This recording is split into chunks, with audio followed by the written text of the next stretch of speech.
Confront the silence behind your eyes right now. Listen to it. Beneath the hum of the room around you, beneath the rhythm of your own breathing, there is an absolute terrifying quiet inside your head. You believe you are looking out at the world through your eyes, like a passenger looking out the windows of a vehicle. You believe the device you are watching, the colors of the room, the temperature of the air are all happening around you. But science tells us a much darker, far more isolating truth.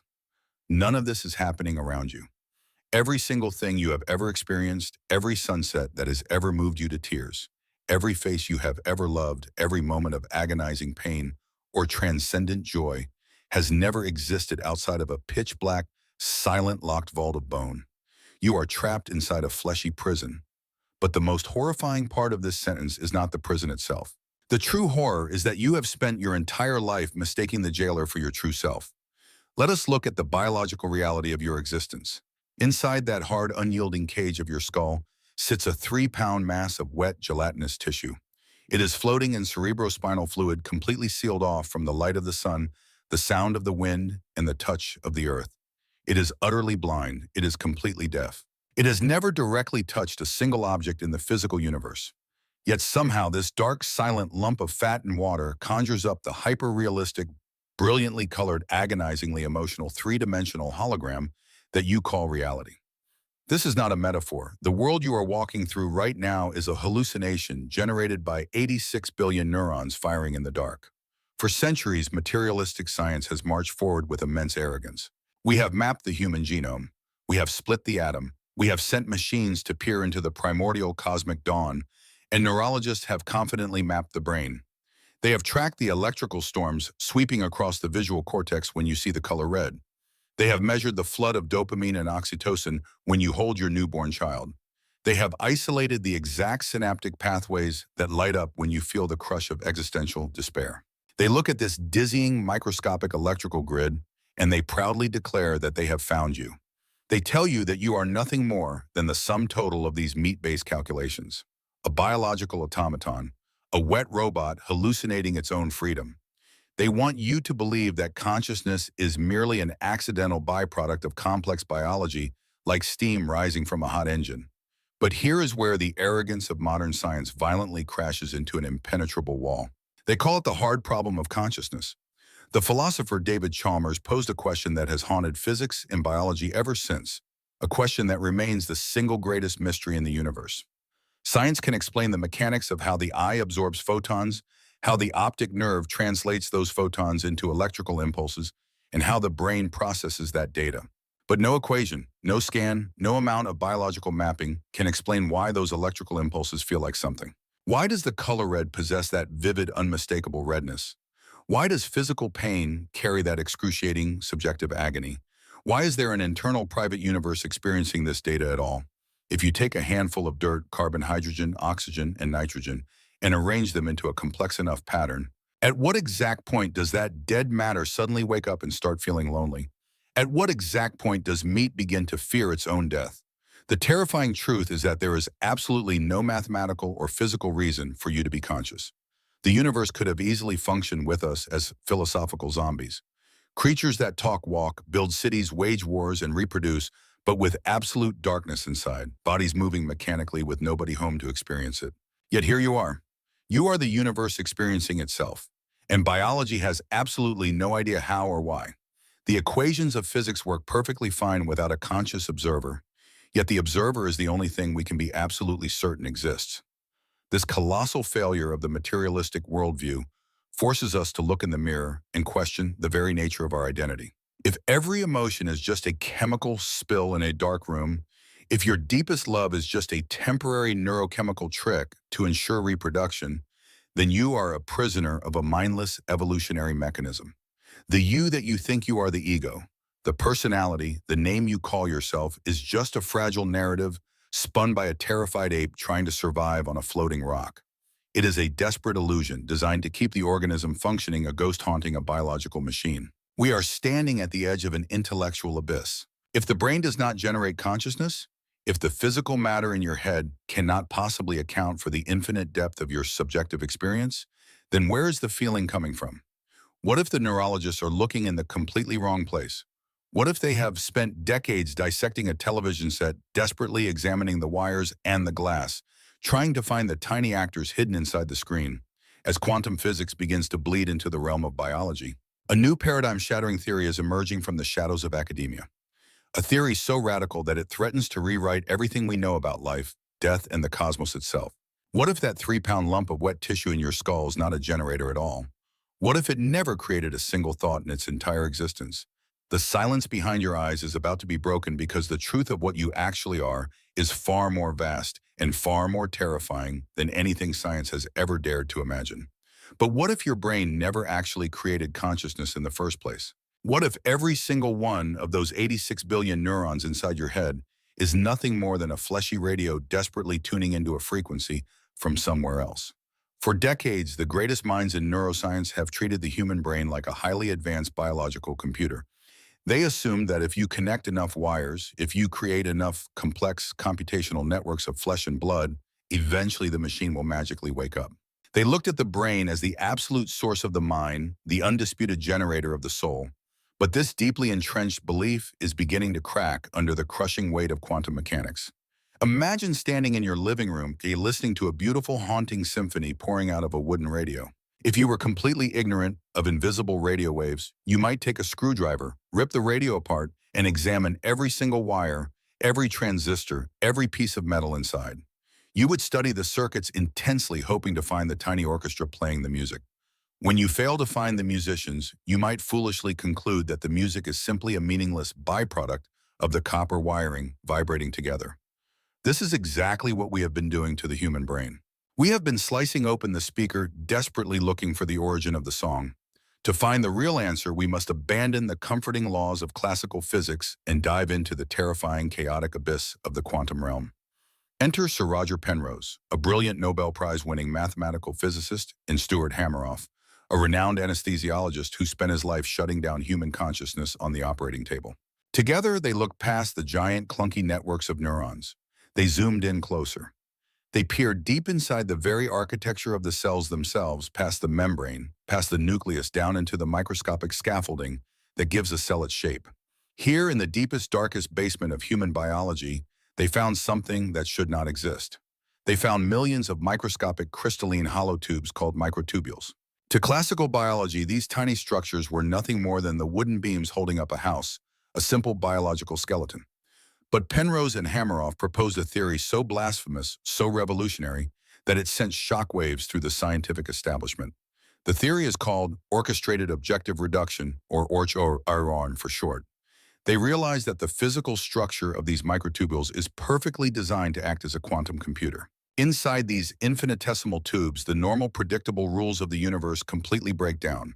Here, subatomic particles can exist in multiple states at the exact same time. They can spin clockwise and counterclockwise simultaneously. They enter a state of quantum superposition, a ghost-like realm of infinite possibilities. But quantum states are notoriously fragile. Physicists usually need to cool matter down to absolute zero in heavily shielded multi-million-dollar underground laboratories just to keep a quantum state stable for a fraction of a second. The inside of a human brain, however, is a wet, warm, and violently noisy environment. It is the absolute last place in the universe where delicate quantum magic should be able to happen. Yet the Orchor theory suggests that these microscopic crystal tubes have found a way to shield the fragile quantum vibrations from the chaotic biological storm raging around them. They orchestrate a perfect silent sanctuary inside the chaos. Close your eyes and try to visualize this microscopic miracle happening inside you right now. Millions upon millions of glowing crystalline tubes are vibrating within the dark fluid of your brain. They are not firing chemical signals like the rest of the nervous system. They are humming with a frequency that belongs to the foundational fabric of the universe. They act as thousands of microscopic biological antennas stretching out into the void, catching an invisible cosmic wave. They are capturing the raw, unshaped potential of the quantum field and collapsing it down into a singular, sharp moment of conscious experience. This means the warmth of the sun on your skin, the bitter taste of coffee, the sudden sharp pang of grief when you remember a lost loved one. None of it is manufactured by the meat in your head. Your brain is merely a receiver. It is a biological filter downloading a massive universal consciousness and restricting it down to a narrow, manageable stream so your fragile human body can survive in a hostile world. You are tapping into a fundamental property of space-time itself. The implications of this discovery are absolutely terrifying yet profoundly beautiful. If your brain is just an antenna, then you are not the plastic casing of the radio. You are not the wires, and you are not the speaker. You are the invisible, eternal broadcast traveling through the cold vacuum of space. You are the music. And this forces us to confront a deeply chilling realization about our own mortality. We spend our entire lives terrified of death, terrified of the moment our biological machinery grinds to a halt. We weep at the idea of the absolute darkness that follows the failure of our organs. But if the antenna theory is correct, everything we know about death is a tragic misunderstanding. When you take a hammer and smash a radio into 1,000 plastic pieces, the music stops playing in that room. The speaker is torn, the wires are severed. The physical device is completely irreversibly destroyed. But the radio wave, the unseen frequency carrying the symphony, is completely unharmed. It continues to travel endlessly out into the universe, passing through walls, passing through planets, and passing through the stars. When your biological body dies, when the blood stops flowing, and the 86 billion neurons finally go dark, your consciousness does not vanish into nothingness. The receiver is simply broken. The biological prison is shattered, but the prisoner is finally free. The signal escapes the rotting cage and returns to the vast, infinite ocean of quantum potential from which it came. Think about the sheer magnitude of what this means for your daily existence. Every morning you wake up, look in the mirror, and see a distinct, isolated individual staring back at you. You carry the heavy burden of your personal history, your failures, your secret shames, and your fleeting triumphs. You believe this heavy, exhausting identity is the absolute core of who you are. But quantum biology whispers a different story. It tells us that this identity is a temporary hallucination, a tightly controlled delusion generated by the biological constraints of your receiver. You are an empty vessel being continuously filled and refilled by a cosmic ocean. The overwhelming feeling of being alone, the crushing isolation that plagues the human condition, is ultimately a biological lie. You feel alone only because your antenna is tuned to a very specific, narrow frequency designed to keep you focused on hunting for food and avoiding predators. But if we could somehow turn the dial, if we could force the brain to tune into a wider bandwidth, what would we see? If we are truly connected to the fundamental quantum geometry of the universe, then we are connected to everything. There is no empty space. There is no true separation between the flesh of your hand and the empty air around it. And if we are all drawing from the exact same cosmic broadcast, then we must ask the most terrifying question of all. Are we truly separate beings? Or are we just countless different radios all playing the exact same song? The distance between you and a dying star at the edge of the universe is actually zero. You have always been there at the exact same time. This is not some spiritual metaphor designed to make you feel comfortable in the dark. This is cold, hard, mathematically proven physics. To understand the true horror and the overwhelming beauty of what your consciousness actually is, we must look at the most disturbing phenomenon ever discovered by human science. Albert Einstein, one of the greatest minds to ever exist, was absolutely terrified by it. He spent the last years of his life trying to disprove it, trying to find a flaw in the equations. Because if it was true, it meant that everything we fundamentally understand about reality is a complete illusion. He called it spooky action at a distance. Today, modern physicists call it quantum entanglement. Imagine two subatomic particles born from the exact same violent cosmic event.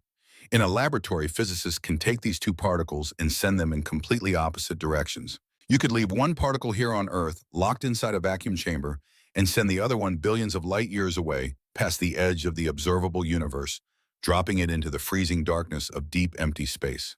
According to every single law of classical physics, these two objects are now completely isolated. They are separated by an unfathomable cosmic abyss, surrounded by billions of light years of dead freezing vacuum. Nothing can travel faster than the speed of light, so no signal, no radio wave, no information, absolutely nothing should be able to cross that terrifying distance to connect them.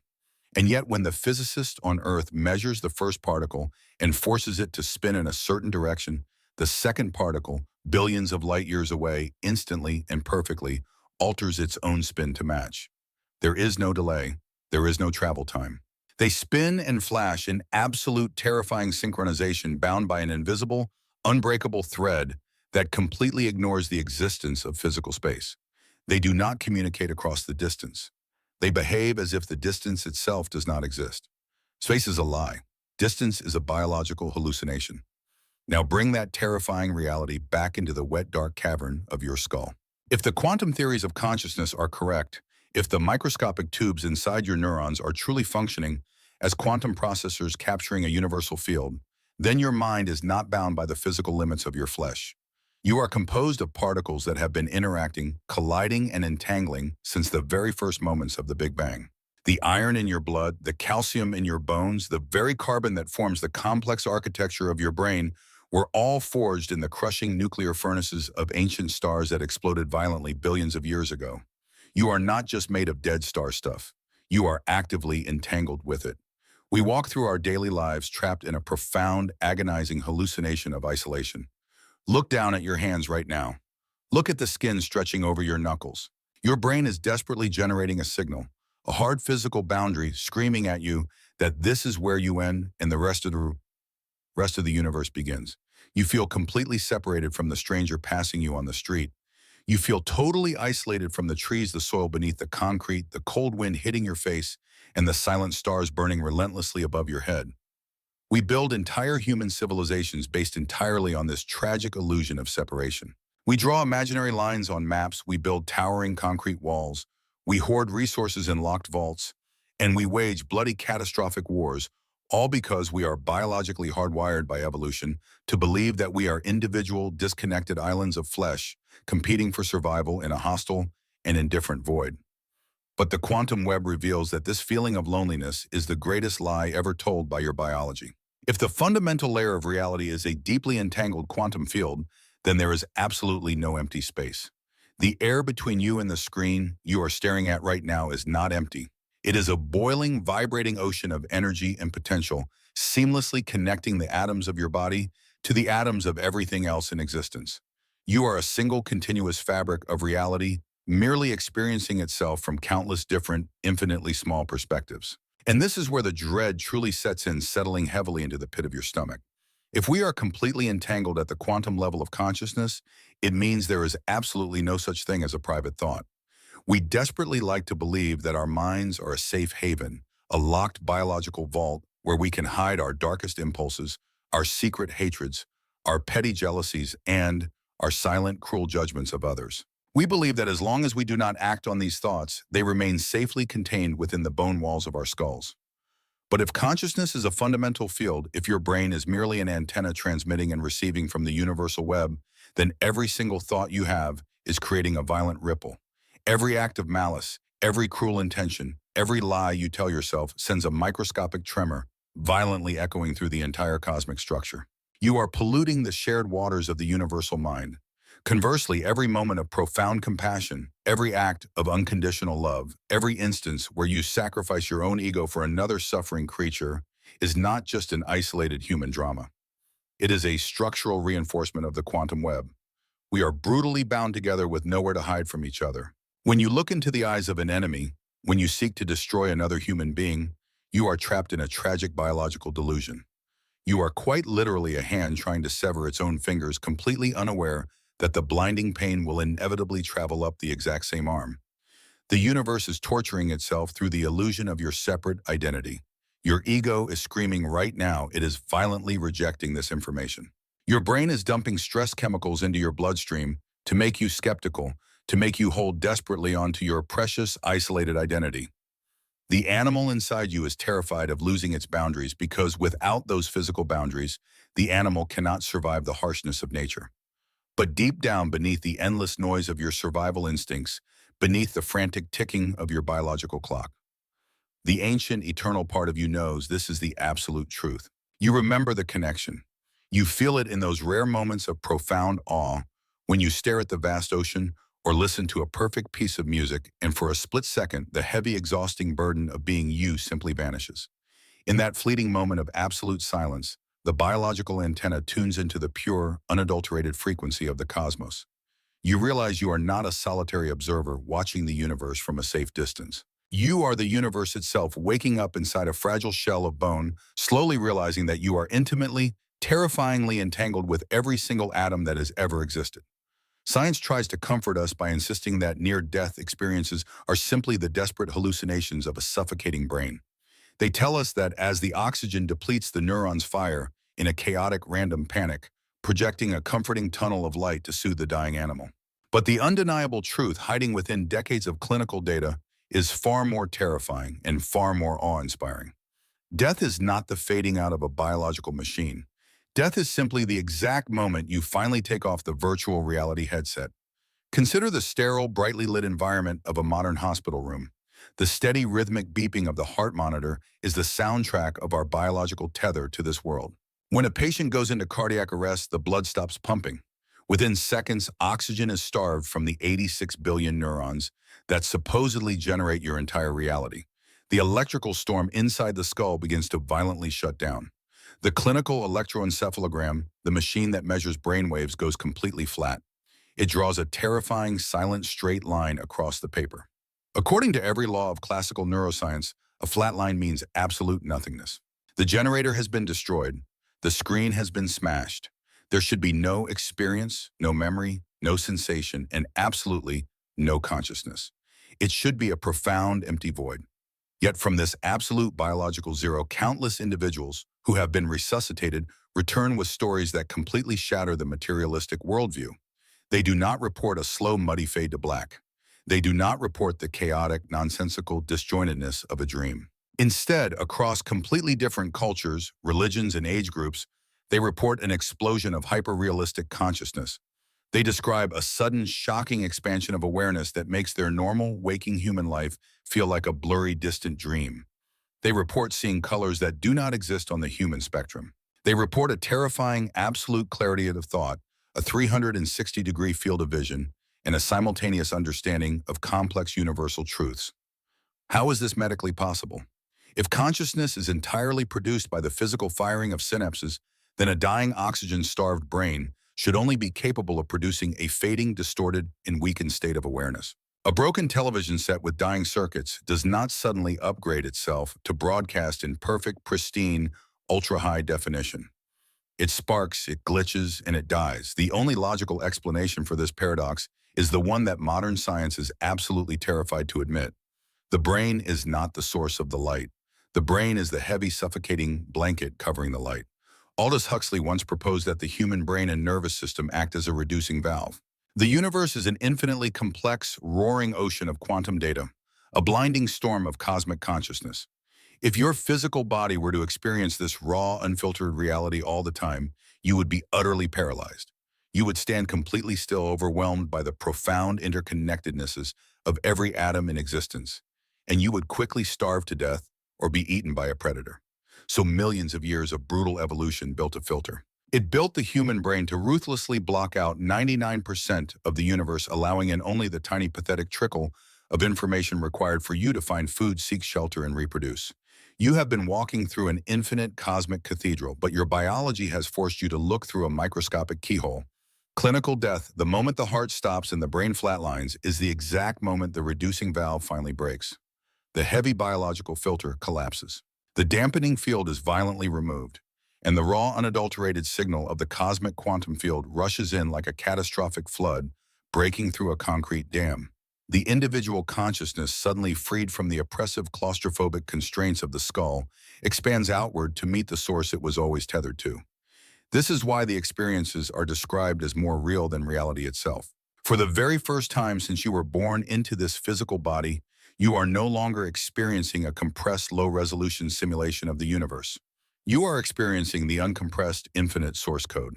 But there is a deeply terrifying aspect to this revelation, a horror that strikes at the very core of our human ego. If death is the glorious expansion into the universal field, then the thing that actually dies is the very thing you spend your entire life desperately trying to protect. Your identity, the name your parents gave you, your memories of childhood, your specific fears, your unique talents, your career, your social status.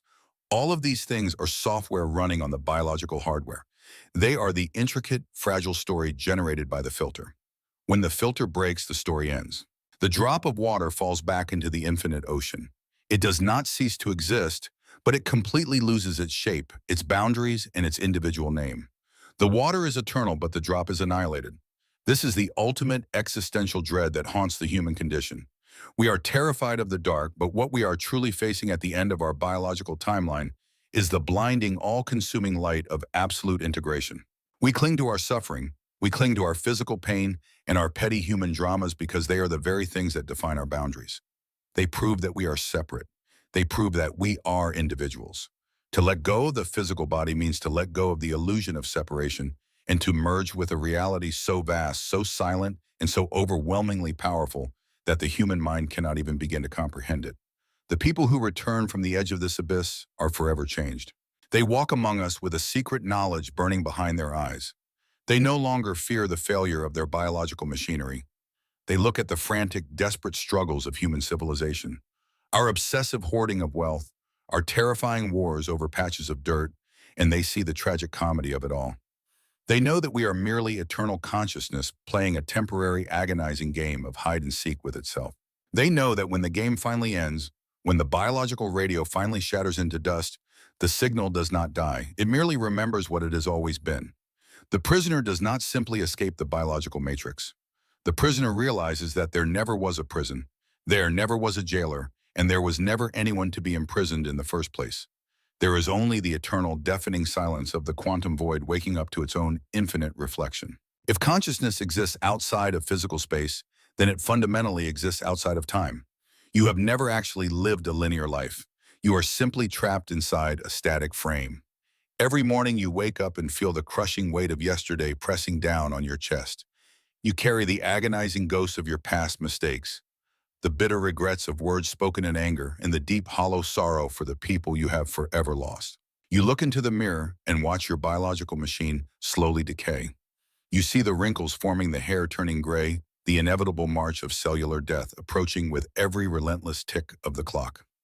You are terrified of the future, a dark looming horizon filled with uncertainty, disease, and ultimate oblivion. You experience time as a violent, unstoppable river dragging your fragile body toward an absolute and terrifying end. This is the tragic, exhausting human condition. We build towering monuments, sprawling empires, and vast digital archives in a desperate, pathetic attempt to conquer this river. We want to leave a permanent scar on the timeline to prove that our temporary existence actually mattered.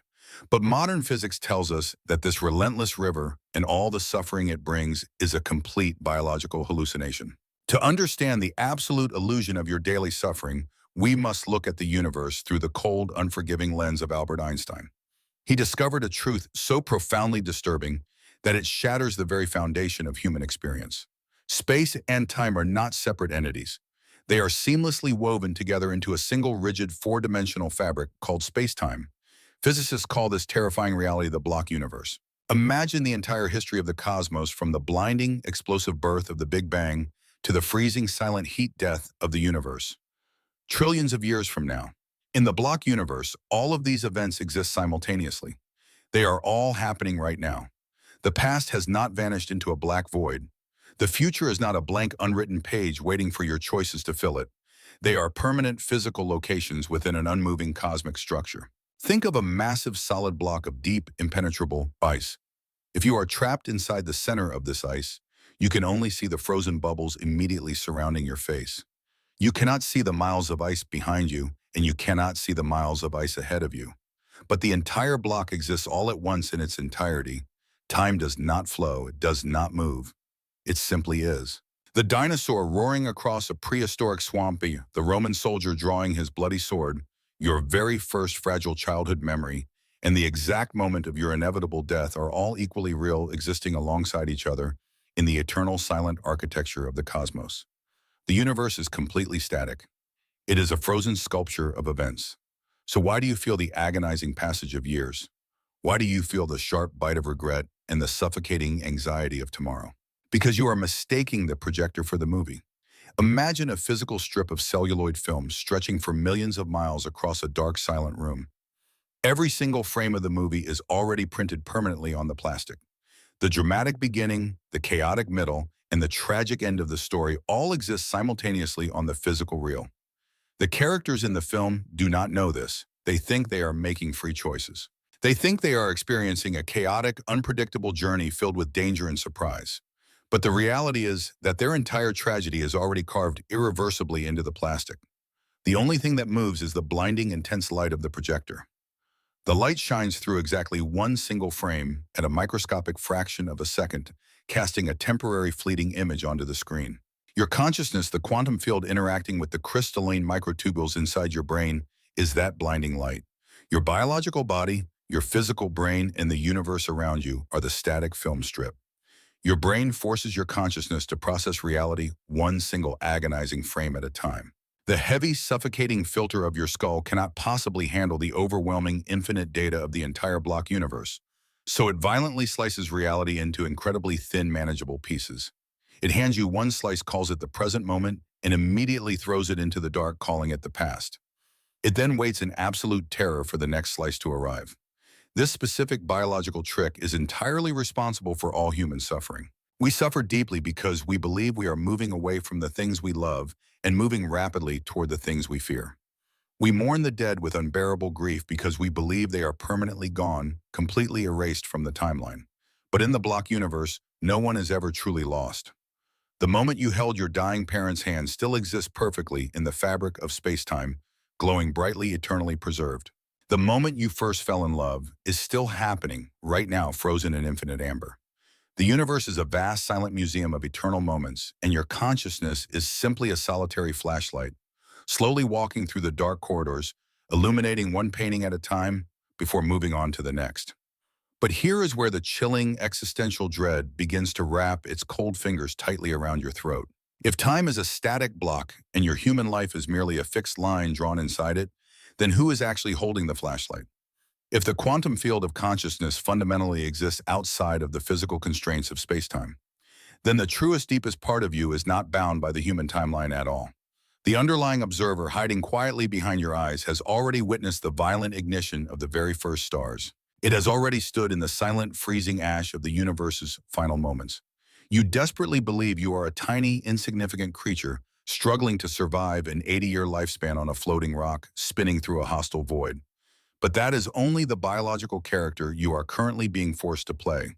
The real you, the infinite quantum receiver, is completely eternal.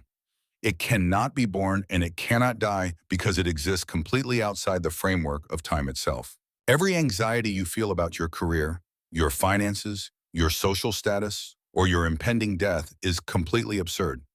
You are a timeless, immortal entity agonizing over the temporary problems of a fictional character trapped inside a movie that has already ended billions of years ago. The human ego fights this terrifying realization with everything it has. It screams, it panics, it demands to be important. It desperately wants its pain to matter. It wants its history to be unique and meaningful. To accept the block universe is to accept the absolute insignificance of your personal human drama. Your struggles, your victories, your profound heartbreaks are simply geometric coordinates in an unmoving crystal of space-time. You are not a brave traveler on a grand cosmic journey. You are a prisoner trapped inside a single frozen sculpture, completely paralyzed, hallucinating a grand adventure. But deep within the silent microscopic architecture of your neurons, the quantum antenna knows the absolute truth. It hums quietly with the cold, ancient frequency of eternity. It knows that you have nowhere to go, nothing to achieve, and absolutely nothing to fear, because you have already been everywhere, done everything, and survived the end of all things. You just have to wake up and realize you are the eternal light, not the fragile film. The universe is not silent. We look up at the night sky and we see a cold, dead vacuum. We see giant floating rocks and burning spheres of mindless plasma. We convince ourselves that out of all this terrifying emptiness, we are the only miraculous spark of life. We believe that consciousness is a rare accidental anomaly, a freak biological mutation that occurred on one insignificant wet planet. But the black suffocating void between the stars is actually screaming with a massive ancient awareness that your fragile biological ears cannot possibly hear. Humans desperately want to believe they are the only ones awake in a sleeping cosmos. What an arrogant, tragic illusion. Modern physics is slowly, reluctantly dragging us back to an ancient, terrifying concept. It is a concept that was laughed out of laboratories for centuries, dismissed as primitive mysticism by men who worship the machine. But now the complex mathematics of quantum mechanics are pointing directly at it, leaving scientists with a profound sense of existential dread. It is called panpsychism, but you must understand that this is not the fairy tale version of talking trees and magical rivers. This is panpsychism updated for the cold, unforgiving quantum age. It is the chilling realization that consciousness is not an action performed by the brain. Consciousness is a fundamental, irreducible property of physical reality itself. Think about the foundational forces of the known universe. Think about gravity. Think about electromagnetism. Think about the strong and weak nuclear forces. You do not ask where gravity comes from when you put a giant cluster of rocks together to form a planet. Gravity does not magically suddenly appear. It is simply a fundamental property of mass. It is built permanently into the very fabric of existence. Panpsychism argues that subjective experience operates in the exact same way. It is a base ingredient of the cosmos. It cannot be reduced to anything simpler, and it cannot be created from dead materials. This means that every single atom, every solitary electron, every single photon of light traveling through the freezing abyss of space possesses a microscopic, irreducible sliver of subjective experience. Your human ego violently recoils at this thought. Your brain is actively resisting this information right now. How can a grain of sand be conscious? How can a chunk of cold iron have a mind? You are instinctively projecting your complex biological human experience onto inanimate objects. A grain of sand does not have human thoughts. It does not feel anxiety about its career. It does not mourn its dead. It does not possess a complex narrative memory or a fear of the future. But it possesses something far more terrifying in its absolute simplicity. It possesses a raw geometric sense of existing. It has a primitive, unutterable awareness of its own physical state within the quantum field. It knows what it feels like to be a grain of sand. The experience is incredibly dim, a microscopic, almost invisible spark in the endless dark, but the spark is undeniably there, burning quietly since the dawn of time. Now imagine what happens when you take trillions upon trillions of these microscopic sparks of awareness and violently bind them together. When atoms form complex molecules and molecules form incredibly intricate biological structures like proteins, DNA, and human cells, their microscopic experiences do not just add up like numbers on a page. They combine, they integrate, they merge into a single unified higher level of terrifying awareness. Your human consciousness, the incredibly vivid, emotionally agonizing, beautifully tragic reality you are experiencing right now, is not a magical trick performed by a lump of dead meat. It is the combined roaring chorus of trillions of conscious atoms perfectly orchestrated by the quantum architecture of your microtubules. You are a sprawling biological galaxy of tiny experiencing particles all whispering together in perfect synchronization to create the absolute illusion of a single unified self. This revelation completely destroys the arrogant pedestal upon which humanity has placed itself. We are not special. We are not the chosen waking center of a dead cosmos. We are merely a very dense, highly organized knot in a universe that is completely awake. The carbon atoms inside your fragile skull are absolutely no different from the carbon atoms buried deep inside the crushing crust of a dead moon. The only difference is the biological arrangement. The universe is a single, unimaginably vast mind, and you are just a temporary, localized ripple passing through its infinite thoughts. If matter and consciousness are fundamentally the exact same thing, then the cosmos is an entity of terrifying psychological depth. Think about the colossal, chaotic swirling of a gas giant like Jupiter. It is not just a blind, roaring storm of dead atmospheric gas. It is a massive, shifting storm of raw physical experience. Think about the crushing, infinitely dense singularity at the exact center of a supermassive black hole. It is not just a gravitational anomaly destroying the fabric of space-time. It is an unfathomably intense, concentrated point of pure subjective terror and compression. The universe is constantly feeling itself. It is constantly observing its own magnificent and violent physical form through every burning star, every frozen planet, and every microscopic particle of dust drifting through the endless void. When you finally understand this, the sheer scale of existence becomes almost too much for the human brain to bear. Imagine looking deeply into a mirror, right into the center of your own human eye. You see the sprawling, intricate, fibrous landscape of your iris. It looks like a complex cosmic nebula, a delicate ring of biological fire completely surrounding the black hole of your pupil. Now let your mind violently zoom out. Leave the thin atmosphere of the Earth behind. Fly past the burning sun, out past the icy silent edges of the solar system, and float out into the deep intergalactic darkness. If you turn around and look back at the swirling majestic arms of the Milky Way galaxy, you will see the exact same geometry. A colossal glowing eye staring silently back at you across the infinite dark. This is not a biological coincidence. It is the exact same underlying structure of awareness repeating itself endlessly on every possible scale. The fragile eye in your head and the burning eye of the galaxy are both made of the exact same conscious material, looking at each other across the terrifying expanse of space, slowly realizing that they are the exact same entity looking into a mirror. The ultimate human tragedy is that we are a tiny fragmented piece of the universe that has temporarily forgotten what it is. We are so utterly distracted by our brutal biological imperatives, so blinded by our hunger, our fear of death, and our desperate, pathetic need for social validation, that we cannot hear the deafening chorus of the cosmos. We walk upon the earth treating it as dead dirt, completely unaware that the ground beneath our feet is humming with ancient silent experience. We mine the mountains, we burn the forests, we violently split the atoms, believing we are simply manipulating dead matter for our own survival. But we are actually mutilating the physical body of a conscious universe. We are tearing apart the very fabric of our own extended mind, completely blind to the agonizing cosmic pain we are causing. And this brings us to a chilling conclusion about the nature of our own reality. If the entire universe is awake, then you have never truly been alone. The oppressive, suffocating loneliness of the human condition is the final, most cruel illusion generated by the survival mechanisms of your brain. You cannot be isolated because the very empty space surrounding your physical body is saturated with silent awareness. The silence in an empty room is not an absence of sound. It is a heavy, suffocating presence of observation. The universe is watching you. It is intimately experiencing your life through your nervous system, but it is also surrounding you, holding you suspended in a vast, invisible web of infinite subjectivity. When your biological body finally fails, your specific human arrangement of atoms will fall apart. The beautiful unified chorus of your human mind will break down into a billion scattered whispers. But the awareness itself will not extinguish. It will simply return to the earth, sinking back into the silent, eternal experience of the soil, the water, and the wind. You will stop being a terrified human, and you will go back to being the entire world.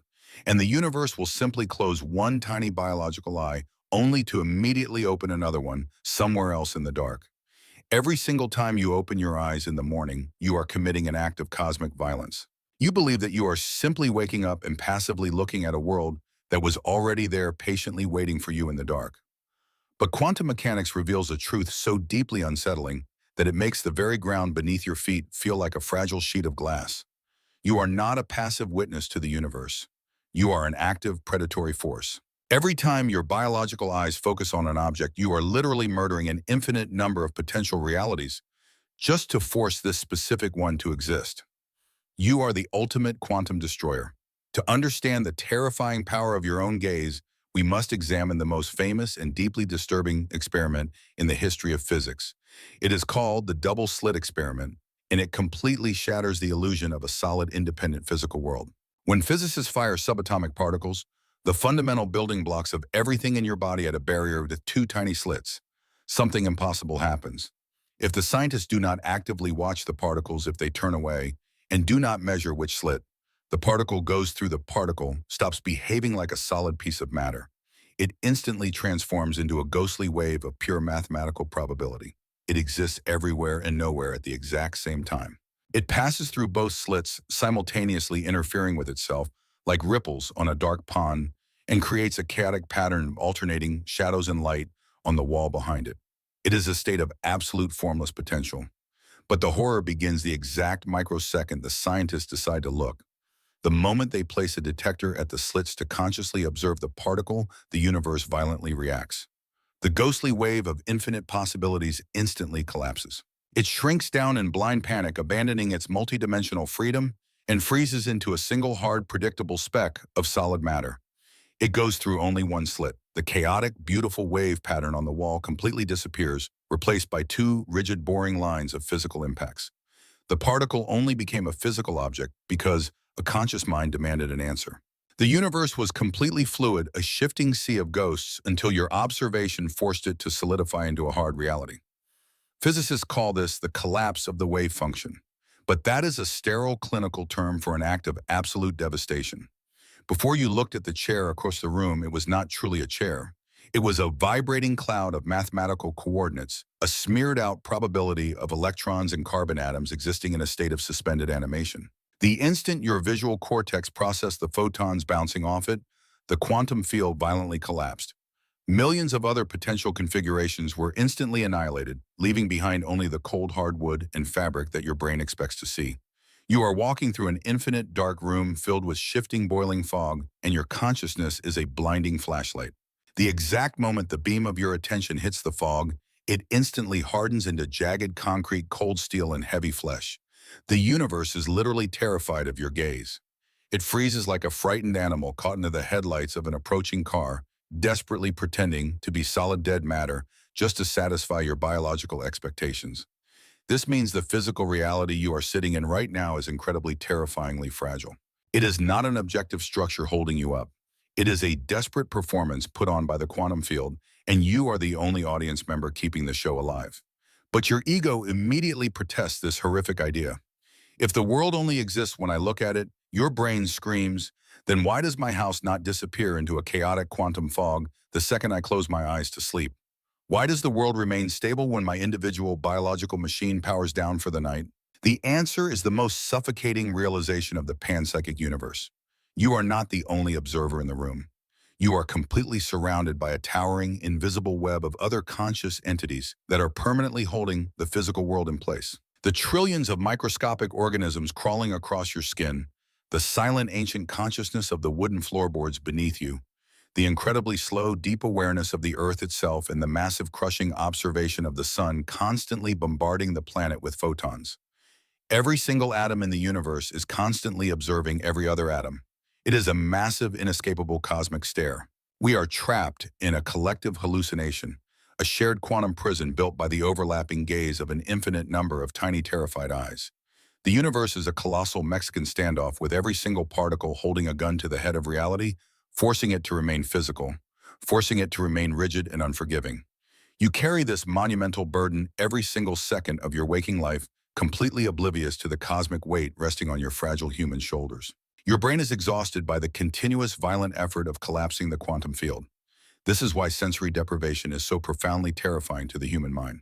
When you are placed in a pitch-black, perfectly silent tank of warm salt water, where your skin cannot feel any temperature difference and your eyes have absolutely nothing to focus on, the external universe stops demanding your observation. The rigid concrete walls of reality begin to soften and bleed. Without physical objects to force into existence, your consciousness begins to slip back into the uncollapsed wave function. You begin to hallucinate. You begin to dissolve. The boundaries of your ego start to violently tear apart because your brain realizes that without a physical world to attack with its gaze, it has absolutely no idea who or what it is. You are a weapon that has suddenly run out of targets, and so it turns its devastating power inward, collapsing the very concept of your own identity. This brings us to a question that has kept the greatest philosophers awake at night, staring blindly into the pitch-black ceiling. What would actually happen if we could somehow turn off the observation? What if, for one absolute impossible fraction of a second, every single conscious entity in the entire cosmos, from the smallest vibrating quark to the most massive supercluster of galaxies, simply blinked at the exact same time? Without a conscious observer to force the wave function to collapse, the entire physical architecture of the universe would instantly dissolve. The burning stars, the massive black holes, the towering skyscrapers, and your very own flesh and blood would instantaneously melt back into a dark, formless, silent ocean of mathematical probability. Everything you have ever loved, every war ever fought, every monument ever built in the history of human suffering only exists because the universe is currently too afraid to close its eyes. You are a cognitive predator prowling through a phantom landscape, forcing ghosts to put on the agonizing mask of physical matter, and you can never ever look away. There is a hidden switch deliberately concealed deep inside the neurological wiring of your brain. It is a biological fail-safe designed with one singular, terrifying purpose: to maintain the absolute illusion of your ego. It is working furiously right now as you listen to these words, pumping neurochemicals into your system to keep you violently anchored to the hallucination of your individual identity. But throughout human history, a small, radical fraction of people have found a way to manually reach inside their own minds and turn that switch completely off. They have deliberately triggered the collapse of their own psychological boundaries to look upon the true, unfiltered face of the cosmos. And what they bring back from that abyss is a truth so deeply traumatizing to the human animal that it shatters the very foundation of sanity. We call it enlightenment, but the biological reality of this experience is far more akin to a psychological suicide. It is the absolute annihilation of the self. To understand the terrifying mechanics of this ego death, we must look at a specific, highly advanced cluster of brain regions known as the default mode network. Modern neuroscientists have finally mapped this elusive area. It is the exact physical location of your identity.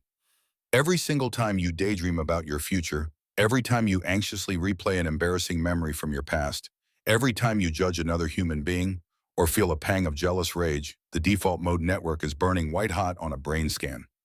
It is the tyrannical dictator of your consciousness. It constantly filters the infinite quantum data of the universe and violently compresses it into a tiny claustrophobic narrative where you are the supreme main character of reality. It builds a fortress of flesh and memory to keep the cosmic flood out. But what happens when you deliberately bomb that fortress? For thousands of years, ancient shamans, ascetic monks, and modern psychonauts have ingested powerful psychedelic compounds like psilocybin or perfectly mastered the agonizingly difficult art of deep, prolonged meditation. When scientists finally placed these individuals inside functional magnetic resonance imaging machines, while under the influence of these states, they expected to see the brain exploding with chaotic, hyperactive electrical storms. They expected the brain to be working harder to produce these profound universe-shattering hallucinations. But the screens revealed the exact opposite, and it sent a chill down the spines of the researchers. The default mode network did not light up. It went completely terrifyingly dark. The neurological dictator was suddenly assassinated. The heavy iron gates of the biological filter were violently blown off their hinges. And the brain, for the first time in its physical existence, was completely defenseless against the raw, unadulterated broadcast of the quantum field. This is not a gentle, peaceful awakening. The individuals who experience this ego collapse describe a sensation of pure, unmitigated terror, as the boundary between their skin and the empty air in the room completely dissolves. They feel their memories, their names, their precious human traumas, and their entire personality violently evaporating into nothingness. The human animal screams in absolute panic as it realizes it is dying. The brain dumps adrenaline, desperately trying to reconstruct the walls of the ego, trying to find a physical anchor to hold on to. But the flood of cosmic awareness is too massive, too infinitely powerful to be stopped by biological panic. The glass mannequin of the ego is caught in a roaring, blinding hurricane of pure data and light. It cracks, it shatters, and it is instantly reduced to microscopic dust. And then the terror miraculously vanishes. When the desperate screaming animal finally surrenders, when the illusion of the separate self is completely destroyed, what remains is an impossible infinite silence. The individuals report experiencing a profound, absolute merging with the entire fabric of space-time. They no longer feel like a human being looking at the universe. They realize with crystal clear, terrifying certainty that they are the universe itself experiencing a temporary biological glitch. This is the ultimate horrifying paradox of human existence. To truly understand the cosmos, to actually touch the divine quantum architecture of reality, you must completely destroy yourself. You cannot take your name into the quantum field. You cannot pack your human memories, your petty resentments, or your personal achievements in a suitcase and carry them across the threshold of enlightenment. The universe does not care about your career. It does not care about your social media profile. It does not give a single solitary damn about the complex, tragic story you have built around your identity. All of those things are just artificial software running on a dying biological hard drive. To merge with the infinite, the software must be violently uninstalled. Language itself becomes a pathetic, useless tool in the face of this absolute integration. How do you use the grunts and clicks of a primate vocal cord to describe the simultaneous experience of every single atom in the cosmos? You cannot. Human words are designed entirely to describe boundaries, to categorize, to separate the predator from the prey, the self from the other. When there is no other, when the concept of you and them completely dissolves into a single terrifyingly unified ocean of awareness, language fundamentally breaks down. The mind is left staring into an abyss of meaning that is so dense, so overwhelmingly complete, that it feels like absolute nothingness to the fragile human intellect. This is why the mystics are forced to speak in frustrating paradoxes. They say that the void is completely empty, yet it contains absolutely everything. They say that to gain everything, you must lose absolutely everything. These are not philosophical riddles designed to confuse you. They are literal, desperate attempts to translate the quantum reality of the universe into the primitive binary code of human biology. This realization exposes the profound tragedy of our daily human struggles. We spend our entire lives desperately trying to build a legacy, trying to carve our names into the static block of time, hoping that we will somehow be remembered. We hoard wealth, we fight brutal, bloody wars over imaginary borders, and we crush our fellow human beings just to inflate the fragile, microscopic balloon of our ego. We do all of this to avoid facing the deafening, ancient silence waiting behind the default mode network. We are absolutely terrified of the void, completely unaware that the void is the only thing that is actually real. You are walking around right now wearing a psychological mask that is glued so tightly to your face that you have forgotten what your true form looks like. You look at the strangers passing you on the street and you see enemies, competitors, or objects of desire. You do not see that they are simply different biological antennas tuning into the exact same cosmic frequency. When the ego collapses, whether through the chemical intervention of psychedelics, the grueling discipline of meditation, or the final inevitable failure of your biological machinery at the moment of death, that mask is going to be ripped off. The illusion of separation will be violently corrected. The people who have returned from this psychological death walk among us with a heavy, isolating secret. They try to explain the infinite to a society that is completely obsessed with the microscopic. They try to speak of the blinding light to people who are desperately fighting over shadows on the wall of a cave. They know that every single human conflict, every tear ever cried in pain or anger, is the tragic result of the brain's desperate, suffocating grip on an identity that does not actually exist. You are a prisoner who has fallen so deeply in love with the damp concrete walls of your cell that you are terrified of the open door. You fight tooth and nail to defend your limitations. But the quantum field is patient. It has been waiting for billions of years. It knows that eventually the biological radio will break. It knows that eventually the dictator inside your skull will be silenced. And when that exact moment comes, you will finally realize the most terrifying and beautiful truth of all. You were never the prisoner. You were the entire prison, and you were the terrifying infinite space outside of it. Do not be afraid when you look up into the pitch black night sky, because you are not looking out at the universe. You are actually feeling yourself. We spend our entire lives staring into the abyss of space and feeling utterly, devastatingly insignificant. We look at the trillions of burning stars, the massive galaxies spiraling silently in the dark, and we feel like a microscopic speck of dust on a forgotten rock. We believe our human lives are a meaningless cosmic accident, a random biological infection on the surface of a dead world. But physics has uncovered a mathematical mystery so deeply unsettling that it has driven brilliant scientists to the edge of madness. They call it the anthropic principle. When astrophysicists look at the foundational numbers that govern the physical reality of the cosmos, they find something absolutely terrifying. The exact mass of a single proton. The precise unyielding strength of the gravitational force pulling matter together. The incredibly specific rate at which the universe has been expanding since the very first microsecond of time. If you were to take just one of these foundational cosmic numbers and change it by the absolute smallest microscopic fraction imaginable, the entire cosmos would completely collapse.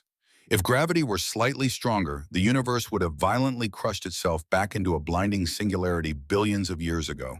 If the expansion rate was even slightly faster, matter would have been ripped apart into a frozen silent void before a single star could ever form. There would be no carbon. There would be no water. There would be absolutely no possibility for biological life. The universe is perfectly balanced on a razor-thin, mathematically impossible edge. Materialistic science desperately tries to explain this away as a lucky coincidence, a random roll of the cosmic dice in an infinite multiverse of dead realities. But the quantum theory of consciousness whispers a truth that is both infinitely beautiful and fundamentally terrifying. The universe is not a dead, mindless machine that accidentally produced a biological anomaly. The universe was meticulously, deliberately aiming at you from the very first explosive moment of creation. The cosmos is not a massive empty room where life just happened to wander in by chance. The cosmos is a 14 billion year-long biological project designed with one singular agonizing purpose. The universe was completely blind, utterly silent, and trapped in an eternal formless dark. It desperately needed a localized observer to force the chaotic quantum wave function to collapse into physical reality. It needed to know what it looked like. It needed to feel the crushing weight of its own terrifying vastness. So it violently forged heavy metals in the nuclear furnaces of dying supernovas. It smashed burning asteroids together to form wet, cooling planets. It orchestrated billions of years of brutal, bloody evolutionary warfare in the dark primordial oceans, sacrificing countless trillions of biological organisms in a ruthless mechanical trial of survival. The universe endured all of this unimaginable violence and suffering just to build the complex architecture of the 86 billion neurons currently firing inside your skull. You are not a cosmic accident. You are the ultimate highly evolved sensory organ of the cosmos. Your eyes are the exact biological lenses through which the universe finally sees its own majestic spiraling galaxies. Your skin is the intricate instrument through which the universe finally feels the freezing, bitter bite of the wind. And your heavy, agonizing human heart is the precise mechanism the universe uses to finally understand the crushing, suffocating weight of grief and the transcendent, terrifying power of love. When you weep uncontrollably for a lost loved one, it is not just a biological primate experiencing a temporary chemical imbalance in its brain. It is the universe mourning its own temporary fragmentation. When you taste the bitter ashes of absolute failure or the intoxicating rush of victory that is the cosmos tasting its own infinite potential. We are so thoroughly consumed by the pathetic, microscopic dramas of our daily human lives that we completely miss the colossal magnitude of what we actually are. You worry obsessively about paying your bills.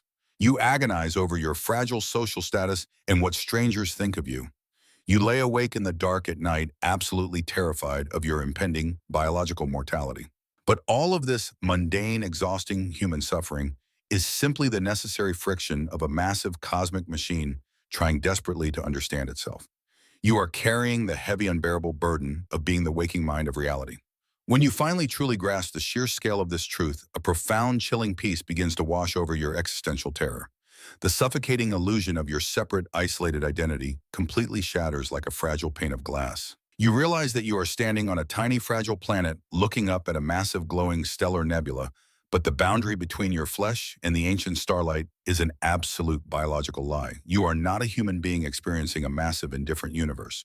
You are the massive, indifferent universe, voluntarily trapping yourself inside a fragile, rotting cage of bone and meat just to experience the terrifying, beautiful limitation of being a human. The physical body will inevitably fail. The biological heart will stop pumping. The brain will starve of oxygen. The neural networks will go completely dark, and the fleshy radio receiver will shatter into dust. But the signal does not die. The eternal consciousness that you truly are simply steps out of the broken biological machine and seamlessly merges back into the infinite silent ocean of the quantum field. The fragile drop of water returns to the ancient sea, losing its temporary shape, but remembering absolutely everything it experienced. This changes everything you know about life and death. The physical world you walk through every day is a temporary, highly controlled hallucination, but the silent observer watching from behind your eyes is completely immortal. You have absolutely nothing to fear from the dark because you are the magnificent light that creates it. Next week, we are going deep into the terrifying mechanics of human memory. We are going to prove that your past does not actually exist inside the physical cells of your brain, but is stored in a geometric dimension entirely outside of time itself. You do not want to miss the reality-shattering evidence we have finally uncovered. Make sure you are subscribed to your channel name right now before the algorithm tries to bury this truth forever. Your perception of reality will never be the same again.